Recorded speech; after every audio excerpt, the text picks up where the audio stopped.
Welcome students, this is the second video of biodiversity. We are going to learn about the global species diversity.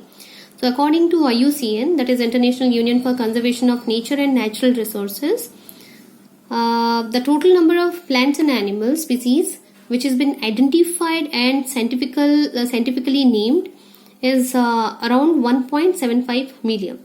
The species inventories are more complete in temperate than the tropical countries.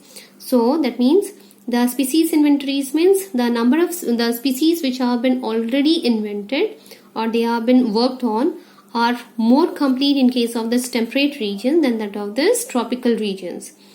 For many taxonomic groups, assuming that a large number of species is undiscovered in the tropics, biologists make a statistical comparison of the temperate tropical species richness of a group of insects and regarding the insects, and they have applied this to the other groups of plants and animals also. So they found that most of these species are not discovered yet in case of tropical areas. So they have statistically compared the organisms or the species richness for this temperate region and the tropical regions. First they have worked for this insects, and then the same thing is applied for the animals and the plants. In other words, the predicted number of total species on the earth varies from 5 to 50 million and average at 14 million, but only 1.75 million have been described till date, and the distribution is highly uneven. So we may find 5 to 50 million number of this types of species on the earth surface. On an average we can take it as a 14 million, but only 1.75 million has been worked out till date, and they have been distributed unevenly on the earth surface. So Robert May has placed the number of global species diversity as the 7 million. So according to Robert May, the number of organisms will be, or the number of species which have been found on the earth are 7 million. And he explained it on the basis of two things. One is rate of discovery of new species, and second is taxonomic groups have been studied more thoroughly in the temperate area. So he had, on the basis of these 2 points or 2 explanations, he said that we do have around 7 million number of species on the earth surface. So next is proportionate number of species of major taxa of plants. So we are going to go for this comparative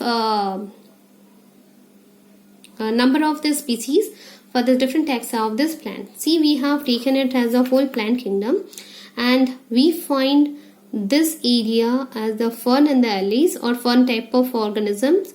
This area is for the mosses. If this is the total plant kingdom, then only this much is representing the ferns and fern type organisms.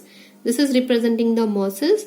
This is going to represent the fungi, and this is going to represent the algae. This is going to represent the your lichens, and a major area is representing the angiosperms.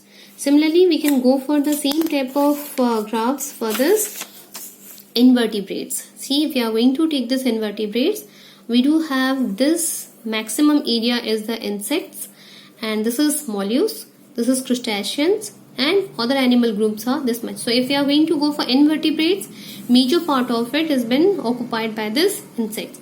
Third, we are going to go for this vertebrates. So if we are going to go for this vertebrates, a large number is occupied by this fishes. We do have this much. So this half is for fishes, this is for mammals, this is bird, this is reptiles, and this is amphibians. So we may get a short question from this part. Thank you.